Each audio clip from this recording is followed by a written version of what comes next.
소유냐 삶이냐라고 하는 책을 썼는데 이게 참 좋은 책입니다. 그 책에서 사람은 두 부류로 이렇게 나눈다는 거예요. 하나는 소유형 인간이 있고 하나는 존재형 인간이 있다는 거예요. 소유형과 이 존재형. 그래서 해빙 모드가 있고 그 다음에 being 모드가 있다는 거예요. 해빙, 이 소유형의 이러한 형태가 있고 그 다음에 존재형 being 모드가 있다. 이 소유형의 인간이라고 하는 것은 삶의 의미와 목적을 소유, to have, 소유하는데 두고 사는 사람을 이야기합니다.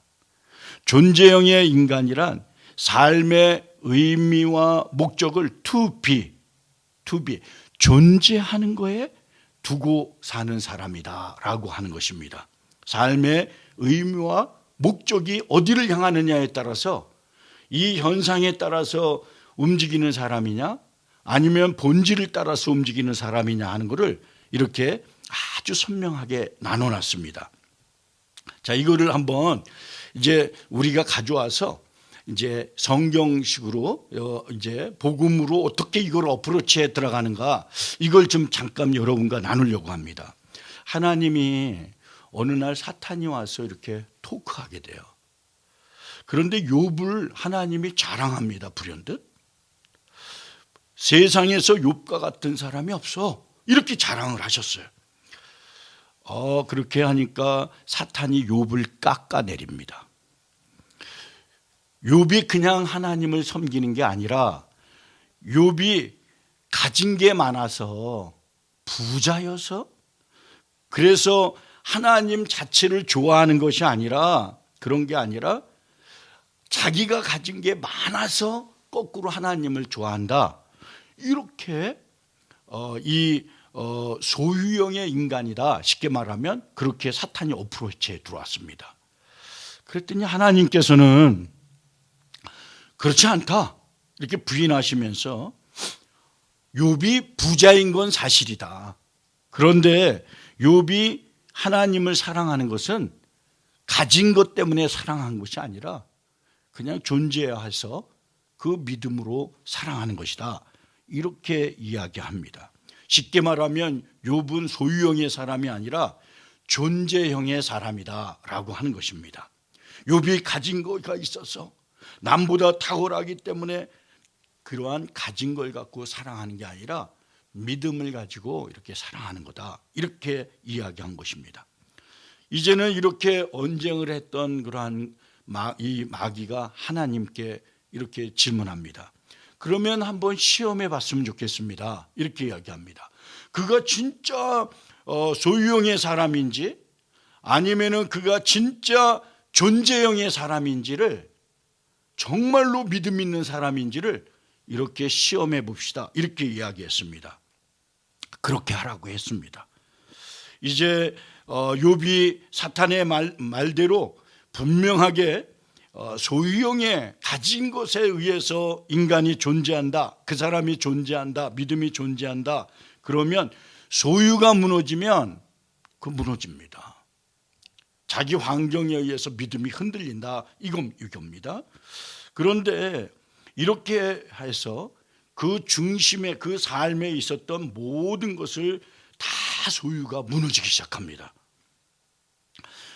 이렇게 모든 삶의 질서 그리고 삶의 중심에 있었던 좋은 것들이 다 무너졌을 때 우리가 잘 아는 것처럼 이 욥은 하나님의 생각과 같이 삶에 분명하게 존재형의 사람인 것을 드러내고 있습니다. 이게 얼마나 중요한 것을 여러분에게 설명하려고 하는지 모릅니다. 이 믿음이 드러나는 것, 존재형이 드러나는 것은 내 환경에 관여 없이 믿음이 드러난다는 것입니다. 얼마나 중요합니까? 아주 중요한 복음을 이야기합니다.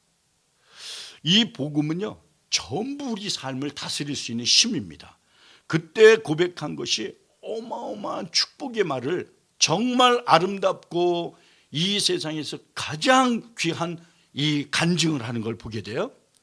주신 자도 여호와시오, 취하신 자도 가져가신 자도 여호와시니 내가 여호와를 찬양하리로다. 이 복음 아니에요, 복음? 삶의 복음을 그대로 드러났습니다. 욥기 1장 21절에 삶의 복음을 이야기해요. 저는 이것을 준비하면서 이게 삶의 복음이다. 내가 삶의 복음을 받아들이는 사람은 내 삶에서 복음을 그대로 드러나는 그 삶에 복음이 적용되어져서 나한테 돌출되어져서 나올 수 있는 말이 이 욥의 1장 21절이다. 이거를 무기 삼으면 다 이길 수 있는 복음의 힘이 여기 있다. 이르되 내가 못돼서 알몸으로 나왔은즉 또한 알몸이 그리로 돌아갈지라. 이걸 우리가 잘 아는 것처럼 공술의 공수라고 합니다. 그냥 우리가 빈 것으로 와서 빈 거로 돌아가는 사람이다. 주신 이도 여호와시요 거두신 이도 여호와시니 여호와의 이름이 찬송을 받으실지라. 이게 복음인 줄 믿습니다. 여러분과 제가 이 말씀이 확실하게 들어가면 복음이 분명하게 어느 때든지 드러나고 그 힘이, 그래서 우리가 로마서 1장 1절부터 17절까지 이 부분을 드러냈습니다. 여호와의 의, 복음의 능력이, 여호와의 의가 이렇게 훅 드러난다는 거예요, 복음에는. 그리고 복음에는 하나님의 능력이 이렇게 드러난다는 거예요. 그래서 하나님의 의, 하나님의 능력이 1장 1절부터 17절까지 그대로 드러난다. 그게 삶의 복음으로 이렇게 들어오는 과정을 여기에서 분명하게 들어오면서 걸러내야 될 걸 걸르고 버려야 될 걸 버리는 것들이 오늘 1장 18절부터 32절까지 여기에서 이야기하고 있는 것입니다. 그렇다고 한다면, 하나님이 이렇게 기뻐하는 것에 대해서 이야기하고 있다고 한다면, 이 후반절에는 하나님이 진노하는 게 무언지를 이야기해요. 그래서 하나님이 진노하는 것들을 이렇게 수술해서 띄워버리면 된다. 이렇게 아주 선명하게 이야기하기 시작합니다. 오늘 로마서 1장 18절에 보면 하나님의 진노가 이렇게 이야기하죠. 이건 막 진노 여러분에게 하겠다, 그 얘기를 하는 게 아니라 하나님의 진노가 여기 있다. 그러니까 우리가 여기로부터 회복할 수 있는 복음의 능력과 복음의 의가 있는 사람이다. 이걸 얘기한 것입니다. 이건 아주 기쁨의 소식이죠. 이렇게 하나님의 진노가 불의로 진리를 막는 사람들의 모든 경건하지 않음과 불의에 대하여 하늘로부터 이렇게 나타나는 거야. 이렇게 드러나기 시작합니다. 복음이 기쁜 소식이라고 그러죠. 그렇죠? 기쁨 소식이라고 합니다. 그렇다고 한다면 복음이 기쁜 소식이고 그리고 구원의 능력이라고 한다고 한다면 질문을 해볼 수 있습니다. 아니 무엇으로부터 구원받기 위해서 그렇게 구원받으려고 기쁜 소식이라고 하는가? 아니 뭐로부터 우리가 이 노임을 받고 그리고 기쁜 소식이라고 왜 그렇게 이야기합니까? 복음이 기쁜 소식이라고 왜 얘기하죠? 이렇게 이제 질문해 볼 필요가 있죠. 복음이 기쁜 소식이라는 것은 하나님의 근본적인 진노로부터 구원받기 때문에, 그러기 때문에 기쁜 소식인 것입니다. 복음이 기쁜 소식인 것은 하나님의 진노에서 구원을 받는 것이기 때문에 기쁜 소식이라고 하는 거예요. 그래서 오늘은 이 기쁜 소식이 아주 본질적으로 깊이 들어가서 수술대에 올려놓고 이렇게 다루는 걸 보게 됩니다. 아주 중요한 거라고 생각이 듭니다. 하나님은 사랑의 하나님이라고 하면서 이렇게 질문하잖아요. 왜 그렇게 진노하십니까? 그러면 이렇게 진노하잖아요. 얘기하잖아요. 많은 사람들이. 자, 그렇다고 한다면 이렇게 여러분에게 아주 본질적인 걸 한번 다뤄보겠습니다. 우리나라가 정말 어려움을 겪었어요. 36년 동안 일본의 지배를 받았습니다. 이때 지금도 우리가 생생하게 경험하고 있는 신뢰를 여러분에게 한번 들어보려고 합니다. 이때요, 조선의 우리 할머니, 어머니들 격 되시는 분들을 조선 여자 근로 정신대, 이름은 근사하죠. 이 정신대라고 하는 이름을 빌려서 태평양 전쟁을 수행하는데 착취하고 그리고 일본 군사들에게 위안부로 넘겨줘 버렸습니다. 그런데 지금 정신대가 지금 일본에서 뭐라고 얘기하냐면 매춘을 하러 간 여자들이다, 이렇게 주장하는 일본 정부 관료들이 있습니다. 여러분, 대한민국 국민으로 분노합니까? 안 합니까? 안 합니까? 분노합니다. 이거 그럴 수가 없습니다. 왜 분노하죠? 사실을 거짓으로 바꿨기 때문에, 정말 어마어마한 사실을 거짓으로 바꿨기 때문에 분노합니다. 세상에서 분노하는 것은 사실을 팩트, 사실을 거짓말을 얘기했을 때 보편적으로 다 분노합니다. 그런데 하나님은 진리를 거짓으로 바꿔버릴 때 분노하십니다. 그러면 큰일 나는 거예요. 세상은 사실을 갖고 사실로 얘기하지만 하나님은 진실로 하기 때문에 그 진실을 갖고 거짓으로 얘기하면 하나님은 진짜 분노하십니다. 그렇다고 한다면 진리가 무엇입니까? 하나님이 계신데 하나님을 부정하는 겁니다. 그리고 피조물은, 하나님이 만든 모든 것들은 하나님을 섬기는 것인데 섬기지 않으실 때 분노하십니다.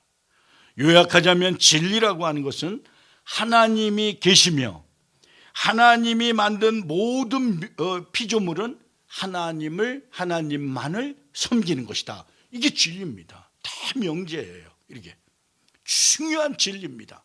그 틀에서 전 세계가 움직이고 여러분이 움직이고 교회가 움직이고 여러분의 삶이 움직이기를 주님의 이름으로 축원드립니다. 이게 복음입니다. 복음. 그런데 오늘 로마서 1장 23절에 보면 썩어지지 아니하는 하나님의 영광이에요. 그 영광은요 다 드러내고 계속 힘이 있습니다. 하나님의 능력의 힘이 거기서 나오십니다. 그런데 이 썩어지지 아니할 하나님의 영광을 썩어질 사람과 새와 짐승과 기어다니는 동물 모양의 우상으로 이렇게 바꿔버렸어요. 사람들이. 로마서 1장 25절에 보면 이런 것들은 그들이 하나님의 진리를 거짓으로 바꿨다, 이렇게 이야기하잖아요. 그렇죠? 하나님이 화내시는 것은 이 진리를 거짓을 것으로 바꿀 때 바로 화내시는구나, 이걸 우리가 알 수 있습니다. 피조물을 조물주보다 더 경배하고 섬김이라 주는 곧 영원히 찬송할 이시로다. 아멘, 할렐루야. 이렇게 분명합니다. 그러므로 하나님을 부인하는 사람이나 소나 뱀, 우상숭배하는 이들을 볼 때 하나님의 진노하심이 그 속에 있다라고 하는 것을 분명하게 성경에서 지적하고 있습니다. 그러면 이렇게 질문해 볼 필요가 있죠. 이제 불신자들이 우상숭배하는 것은 하나님이 계신지 몰라서 그런 것이 아니겠습니까? 이렇게 질문해 볼 필요 있어요. 하나님을 몰라요, 이렇게 얘기하는데 아닙니다. 성경에서 이야기하기를 로마서 1장 19절과 20절에는 정확하게 불신자들이 우상숭배하는 것이 하나님이 계신 줄 몰라서 그런 게 아니다라고 하는 걸 성경에서 이야기하고 있습니다. 로마서 1장 19절과 20절에 보면 이는 하나님을 알만한 것이 그들 속에 보임이라 하나님께서 이를 그들에게 보이셨어요. 창세기로부터 1장 20절에 그의 보이지 아니하는 것들 곧 그의 영원하신 능력과 신성이 그가 만드신 만물에 분명히 보여 알려졌나니 그러므로 그들이 뭐라 그래요? 핑계될 거가 안 될 거라 핑계되지 못할지니라, 이렇게 이야기했습니다. 실제로 그렇다는 거예요. 누구나 조금만 생각이 있다고 한다면 하나님이 계시며 하나님께서 여호와를 창조하셨음을 알 수 있다라고 하는 것입니다. 사람은 태어날 때부터 옳고 그름, 정의와 불의를 구별하는 양심이 있습니다. 인간은 자신을 인식할 수 있는 놀라운 지성을 모든 사람이 태어날 때부터 갖는다고 합니다. 독창적이고 아름다움을 추구합니다. 복잡한 여러 가지 말을 할 줄 알게 하고 죄를 인식하고 죄책감을 느끼고 하나님과 교제하려는 종교성을 갖고 있습니다. 제가 이것을 준비하면서 다 찾아봐 갖고 이 세상에서 가장 악한 사건을 일으켰던 사람들 해갖고 쭉 조사해 보니까 결국은 다 죄를 느끼더라고요. 전부 고백하더만 보니까. 그런데 이렇게 되어졌기 때문에 성경이 증거하는 것이 아주 중요한 게 있어요. 사람과 동물을 구분하는 조건이 있습니다. 욥기서 32장 8절에 보면 그러나 사람 속에는 믿거나 안 믿거나 다 영이 있고 전능자의 숨결이 사람들에게 깨달음을, 이 영이 있기 때문에 그 마음을 통해서 하나님이 그 영적인 사람이 오픈되어져서 하나님을 경배하도록 하나님이 만드셨다는 거예요. 욥기서는요 창세기하고 똑같습니다. 이거 굉장히 놀라운 거예요. 모든 사람의 속에는 영이 있다는 영. 전능자의 숨결이 사람들에게 깨달음을 주시나니 이렇게 이야기하고 있어요. 아주 놀랍게 이야기합니다. 인간과 동물이 완전히 구분되어지는 그러한 창조성이 바로 우리 인간에게 있다. 하나님은 너무 놀랍게 이렇게 이야기하고 있어요. 자연을 통해서도 하나님은 분명히 드러내고 계시다는 거예요. 자연에는 하나님의 위대한 능력, 놀라운 지혜, 아름다움, 질서에 대한 사랑, 그리고 하나님의 신실하심과 주권이 쭉 드러나게 돼 있습니다. 만원경을 통해서 우주를 쳐다보면요, 그 우주를 쳐다보면서 하나님을 안답니다. 현미경을 통해서 물방울 하나 톡 떨어지면 놀라운 하나님의 은혜를 그 속에서 경험할 수가 있습니다. 혐오스럽게 생긴 팔이나 모기도 현미경으로 가만히 쳐다보면 복잡하고 독창성이 이렇게 뛰어나고요. 그리고 아름다움을 쳐다보고 충격을 받습니다. 여러분이 보시면 압니다. 가만히 이렇게. 창조의 놀라움을 전부 말하기에 정말 부족하지 않습니까? 창조는 너무나 당연한 진리이다라고 하는 것입니다. 문제는 이처럼 하나님에 대해서 무수히 알려주고 있는데도 사람들은 하나님을 믿지 않는다는 것입니다. 로마서 1장 21절에 그걸 얘기하고 있죠.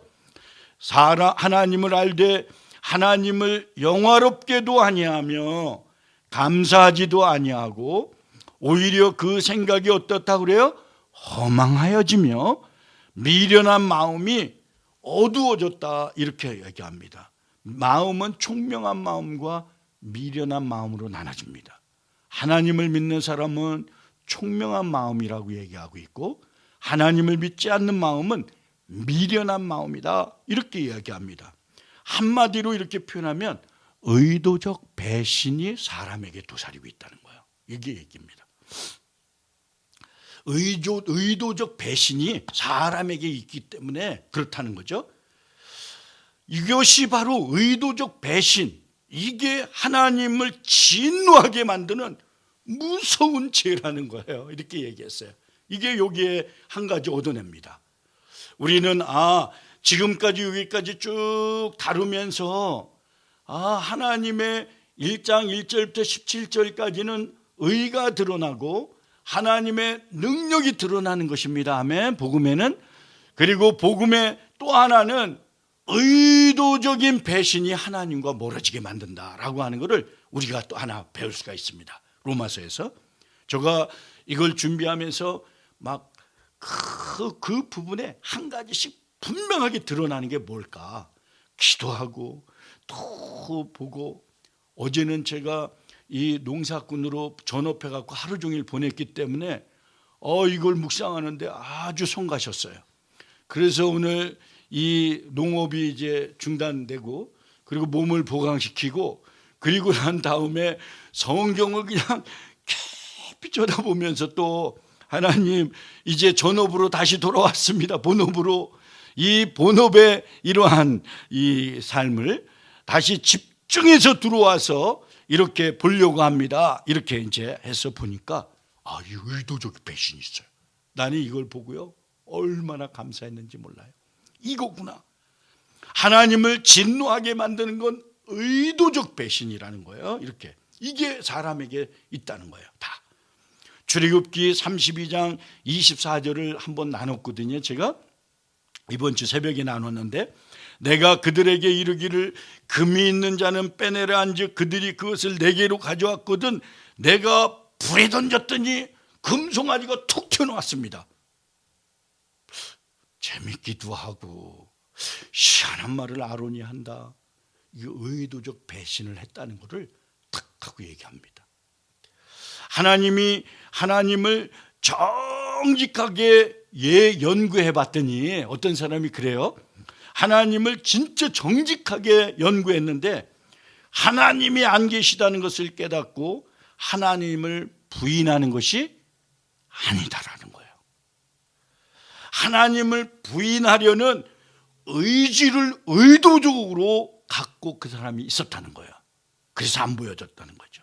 그래서 하나님을 부인한다라고 하는 것입니다. 이것이 무서운 것입니다.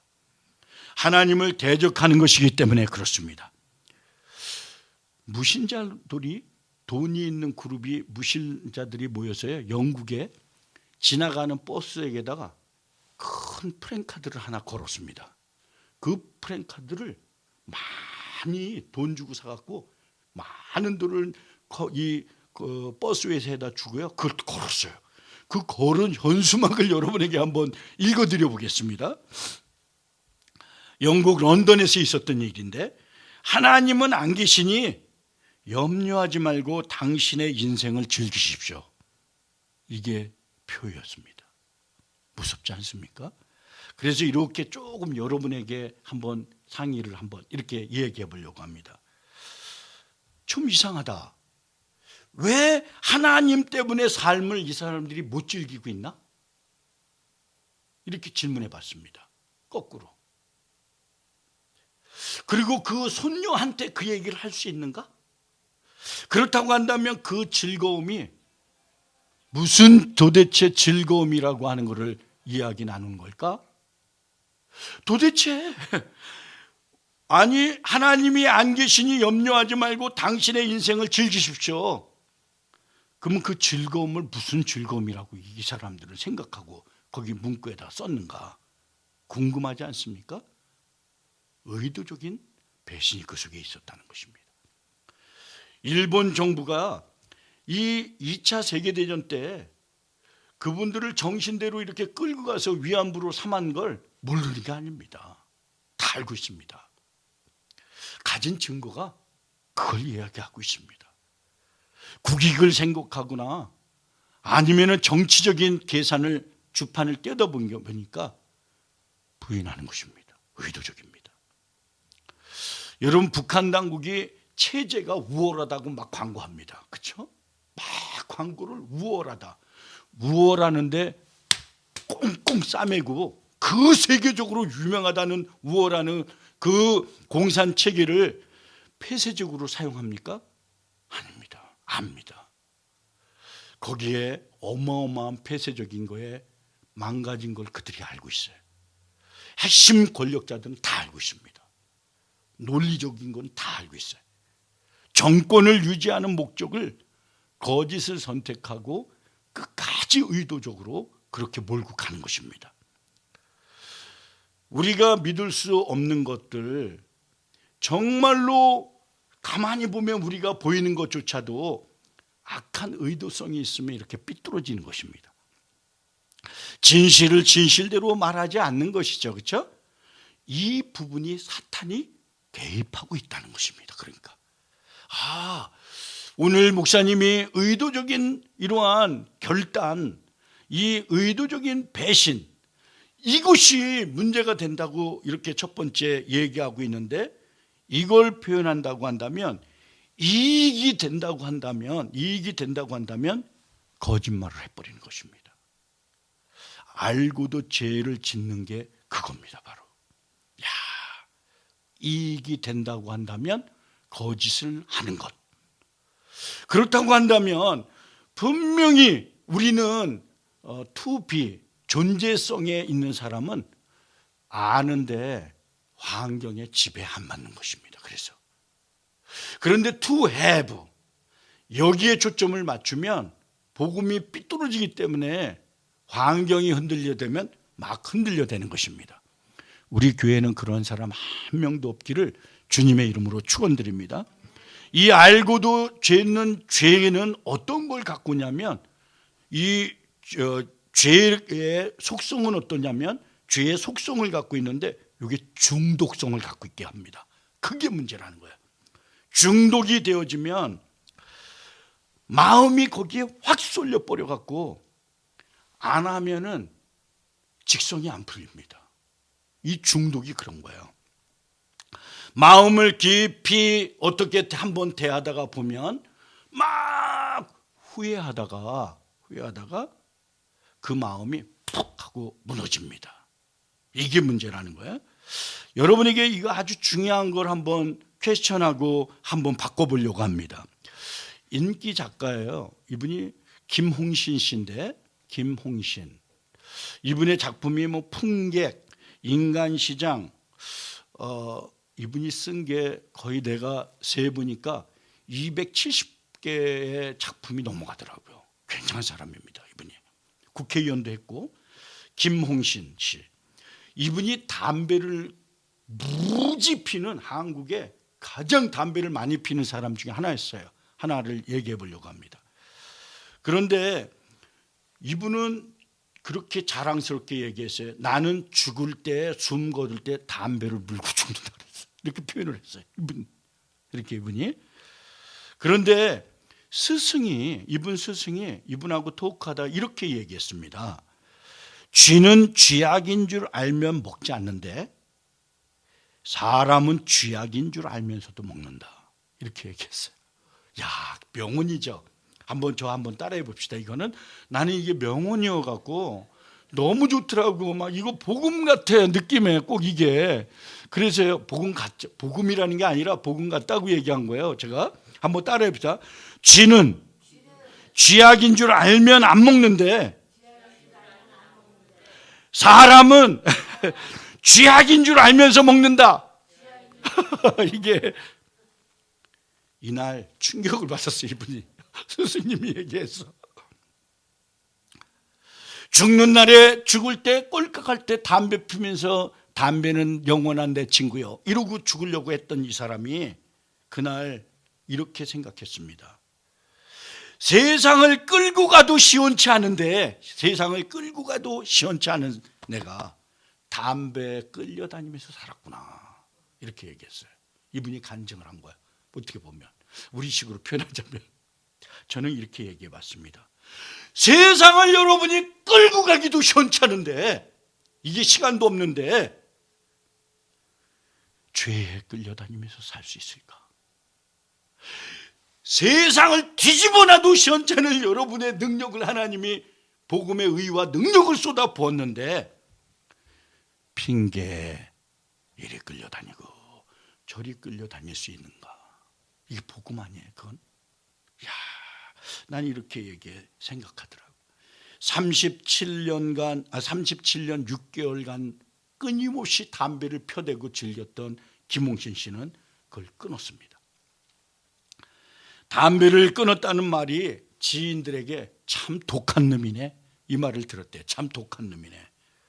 참 그 사람 독한 사람이다.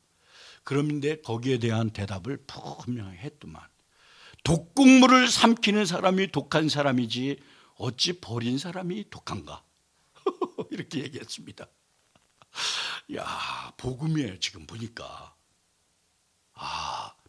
의도성인 것은 중독을 일으키고 중독을 끊을 수 있는 거구나. 바꿀 수 있는 거구나, 이게. 사람이 정말 하나님이 계신 것을 알고도 부인하는 것인가? 안타깝지만 여기에 부인하는 것은 사람이 정말 하나님이 계신 것을 알고도 부인하는 것인가? 대답은 그렇다는 거예요. 정말 하나님이 계신 것을 알면서도 사람은 안 돼, no 하고 디나이 시키고 있는 게 그게 안타깝지만 사실이라는 것입니다. 마귀의 역사를 알면은요, 금방 이해할 수 있어요, 이게. 똑똑한 사람들이 하나님을 부인하는 것 같지만 사실은 마음에 병이 생겨서 그런 겁니다. 마음에 고장을 일으켰어요, 마음이. 이렇게. 꼭 육신에 암이 생기듯이 사람이 이렇게 분별을 해갖고 이 사람 들어가면 안 되네, 이게 아니라 누구든지 공격할 수 있습니다. 사실은 그래요. 로마서 1장 21절과 22절에 해답을 이렇게 주시는 거예요. 하나님을 알되 하나님을 영화롭게도 아니하며 감사하지도 아니하고 오히려 이러잖아요. 오히려 하나님을 진짜 알 수 있는데 오히려 그 생각이 허망하여지며 미련한 마음이 어두워졌나니, 마귀는 마음을 공격하는구나. 요 마음에 눈을 못 뜨도록 이렇게. 그래서 영적인 게 하나님께 열려지지 않도록 마귀가 주인 되도록 이렇게 요 마음을 갖고 공격하니까. 그래서 1장 21절에 스스로 지혜 있다 하나 어리석은 자라 이렇게 이야기한 것입니다. 도대체 그러면 사람의 생각이 왜 그렇게 허망하여지고 마음이 어두워지고 어리석어졌습니까? 이렇게 이제 질문해 보는 거죠. 마귀에게 마음을 내어주었기 때문에 그렇습니다. 이게 대답입니다. 고린도후서 4장 4절에 보면 그 중에 이 세상의 신이 믿지 아니하는 자들의 마음을 혼미하게 하여 그리스도의 영광의 복음의 광채가 빛나지 못하게 함이니 그리스도는 하나님의 형상, 하나님이시니라 하는 것입니다. 마음을 혼미하게 해서 못 보도록, 혼미하다라는 것은 헷갈려 갖고 그냥 못 보도록 만드는 겁니다. 불신자의 문제는 마음의 주인이 마귀인 것입니다. 이렇게 마귀에게 마음에 빼앗겨 갖고 블라인드가 돼버린 것입니다. 그러면 이렇게 질문할 수가 있어요. 어떻게 마귀에게 마음을 내어주었냐는 거예요. 이게 중요하지 않습니까? 어떻게 마귀에게 마음을 내어주는 거예요? 이렇게 얘기하잖아요. 하나님의 말씀대로 살고 싶지 않고 마음대로 죄짓고 싶어하는 의도적인 마음을 붙들었기 때문에 그게 답입니다. 요한복음 3장 19절에 보면 그 정죄는 이것이니 곧 빛이 세상에 왔으되, 예수님이 오신 거예요. 이렇게요. 사람들이 자기 행위가 악함으로 빛보다 어두움이 죄거든요. 죄를 더 사랑하기 때문이라 그렇게 얘기했습니다. 아주 근본적인 걸 쓰고 있습니다.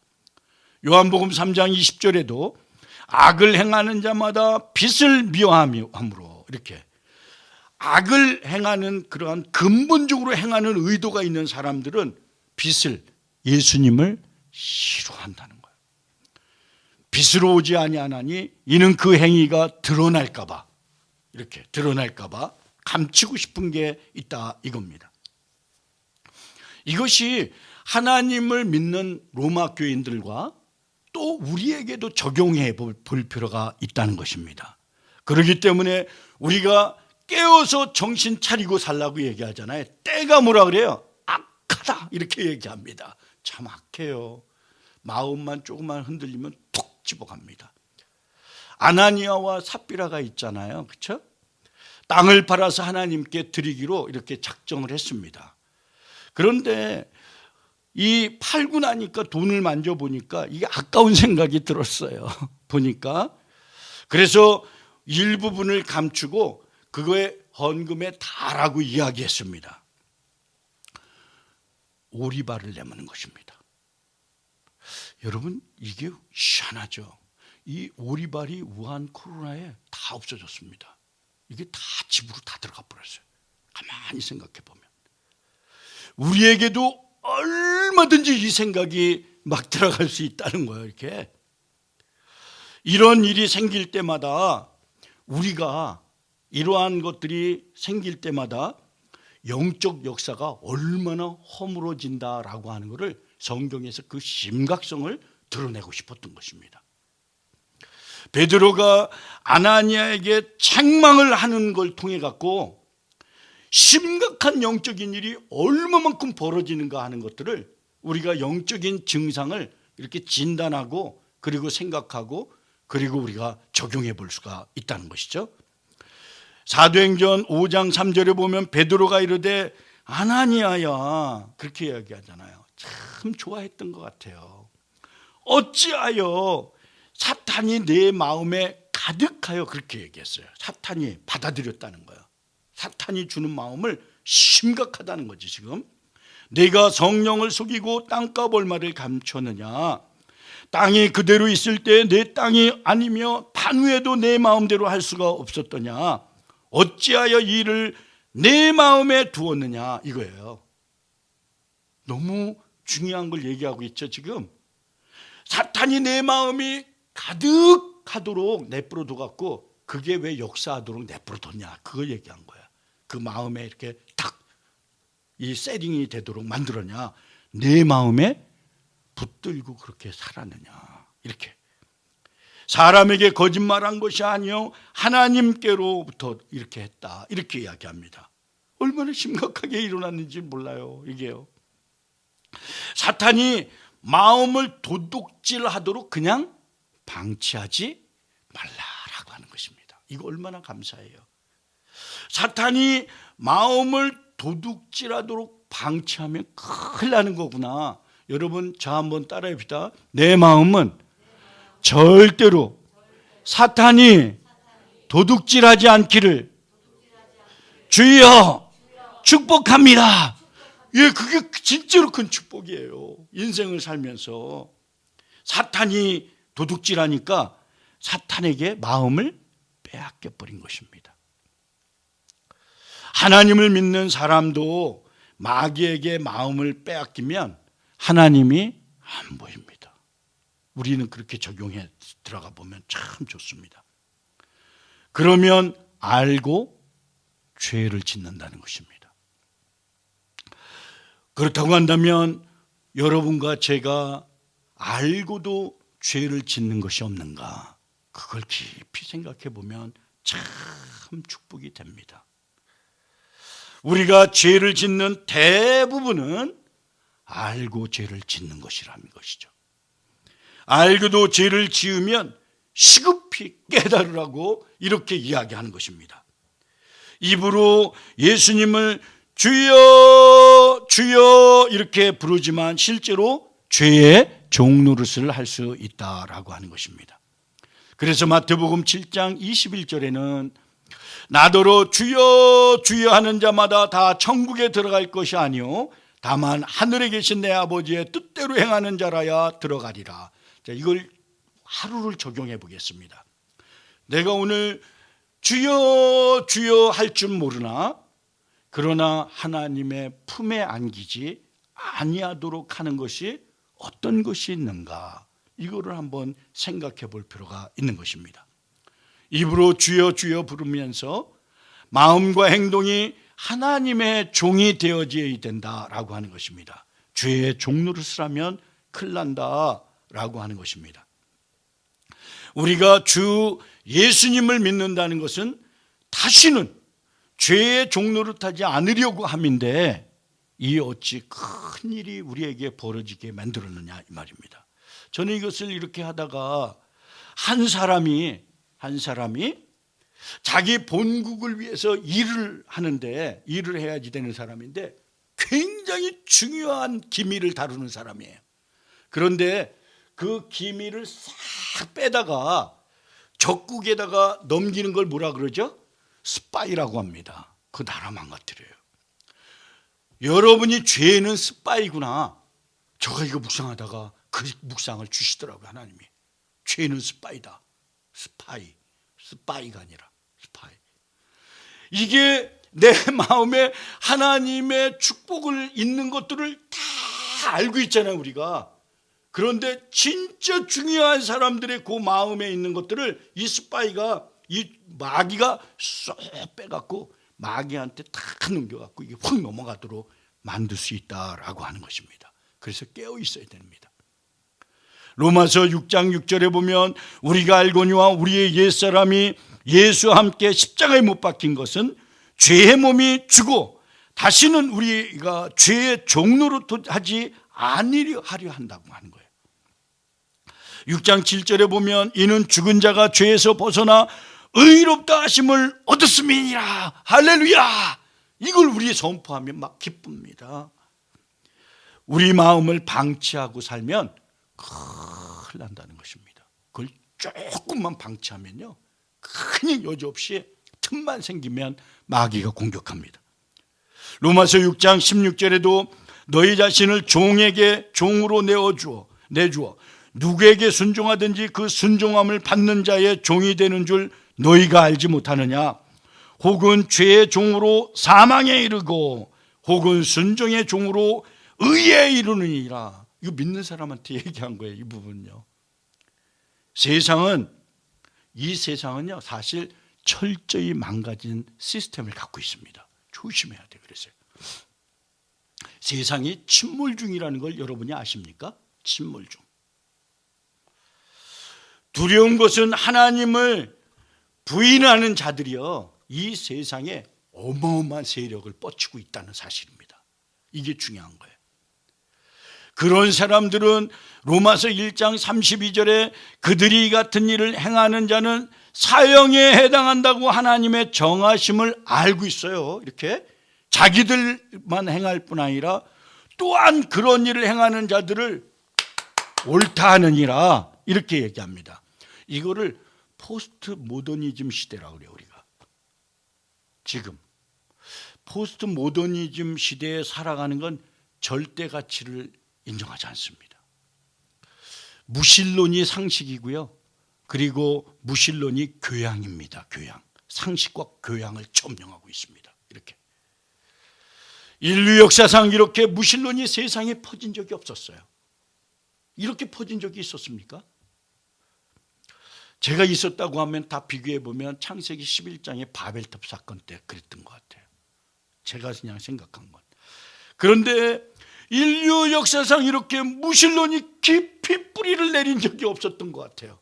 어쩌면 그걸 뿌리를 뽑는지 모르겠습니다. 이렇게 세상은 망하게 돼 있어요. 그 심판이라고 얘기합니다.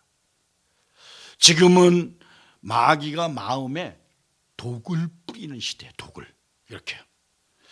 무신론 사상이 이처럼 퍼져가는 것이 얼마나 두려운데 두려운 줄 모르고 살아가는 세대입니다. 이것이 인류를 파괴시키고 그리고 하나님을 떠나게 만드는 무서운 이 마귀의 전략입니다.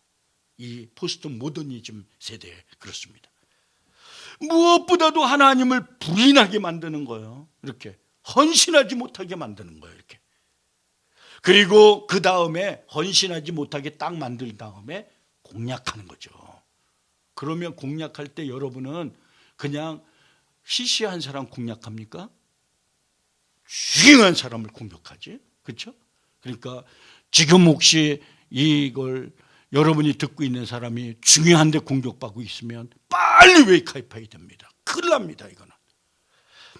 그래서 세상은 이렇게 변해가는데 하나님은 가만히 계시는 게 왜 그렇습니까? 이렇게 왜 가만히 계시죠? 하나님이 버려뒀기 때문에 그렇습니다. 무슨 말이에요? 로마서 1장 24절부터 28절에 그렇게 이야기합니다. 지금은 버려둔 세상이다, 이걸 얘기하고 있습니다.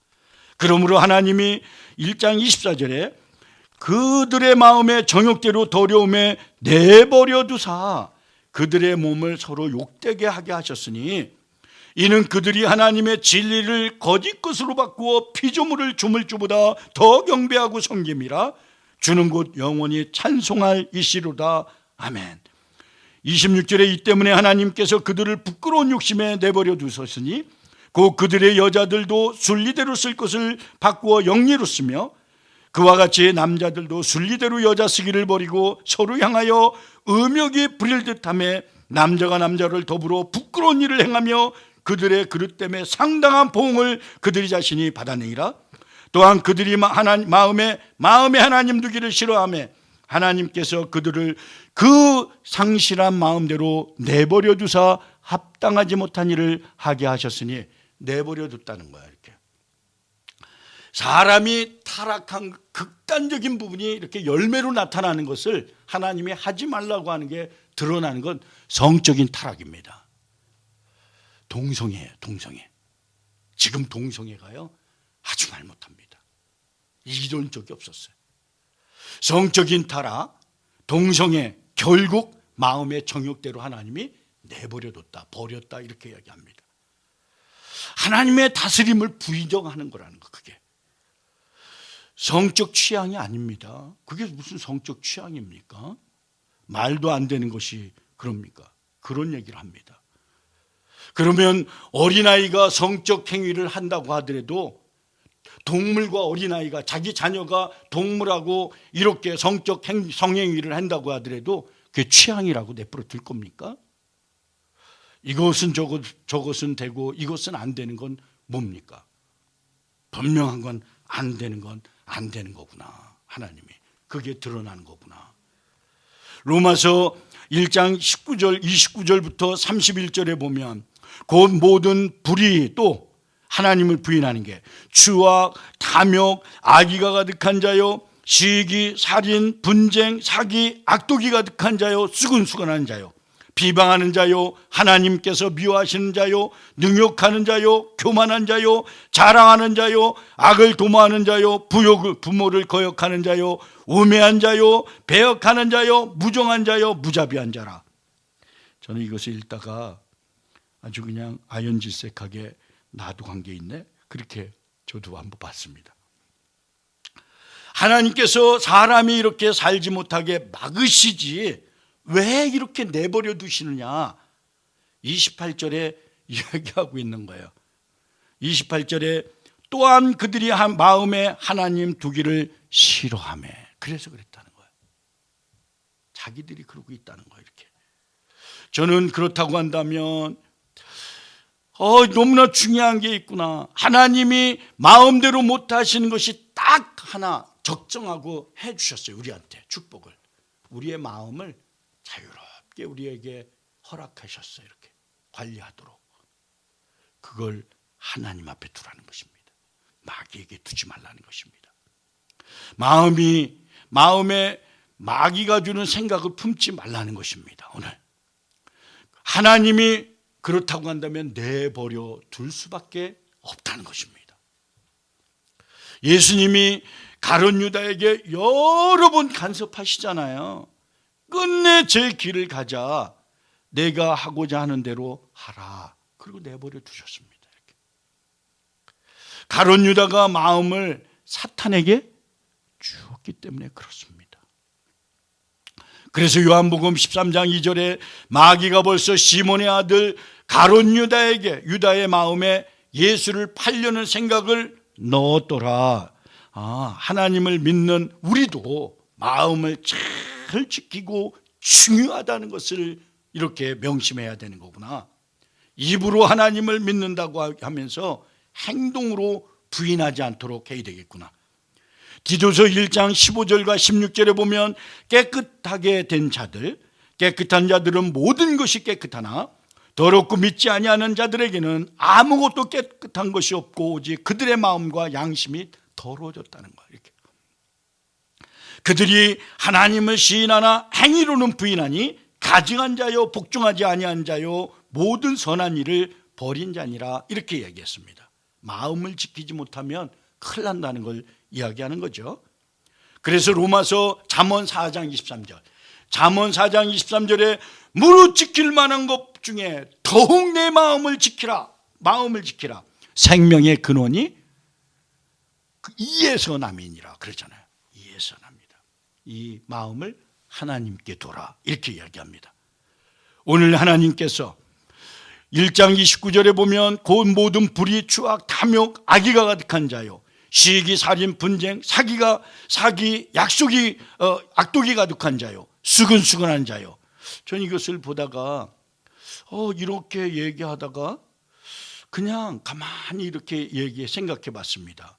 그런데 맨 마지막에 자꾸 이런 것을 얘기하다가 그런 일을 옳다고 얘기하는 사람이 있다는 거예요. 1장 32절에 그들이 이 같은 일을 행하는 자는 사형에 해당한다고 하나님이 정하심을 알고도 자기들만 행할 뿐 아니라 또한 그런 일을 행하는 자를 옳다 하느니라 이렇게 얘기했습니다.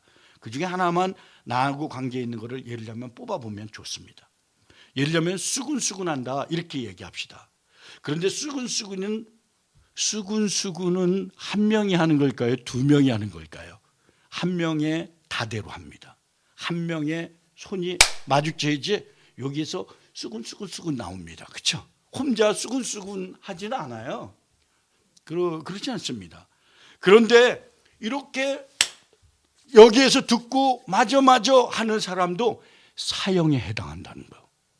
얼마나 중요한 얘기를 하는지 모릅니다. 그런 일을 행하는 자를 옳다고 이렇게 얘기한다는 거예요. 마음의 염려가 근심이 가득합니까? 미움과 원망이 일어납니까? 욕심과 정욕이 불일듯하게 일어납니까? 무서운 일이 벌어지고 있다는 것을 빨리 자각해야지 된다라고 하는 것입니다. 마음을 마귀에게 열어주면 죄의 종이 된다는 것을 명심하라는 것입니다. 저는 이 한 가지 이렇게 읽고 오늘 마치려고 해요. 의도적인 배신이 있구나. 그리고 마음을 빼앗기지 말아야 되겠다. 어마어마한 축복이 이 속에 숨어져 있구나. 이게 여러분 그 남아프리카 공화국이잖아요. 넬슨 만델라 이분이 개신교인입니다. 예수님 믿는 사람이 이분이요 27년 동안을 감옥 생활을 한 사람입니다. 오해를 받아갖고 다 떨어뜨려 놨습니다. 어느 날 채석장에서 일을 하고 있는데 하나님의 음성을 들었습니다. 이 사람이. 어떤 것이 있었냐면 채석장에서 일하고 있는데 마음만 안 뺏기고 모든 걸 사람들이 다 뺏어갔다는 걸 알았습니다. 다 이 마음이. 그때 하나님 앞에서 울면서 헌신한 게 있습니다.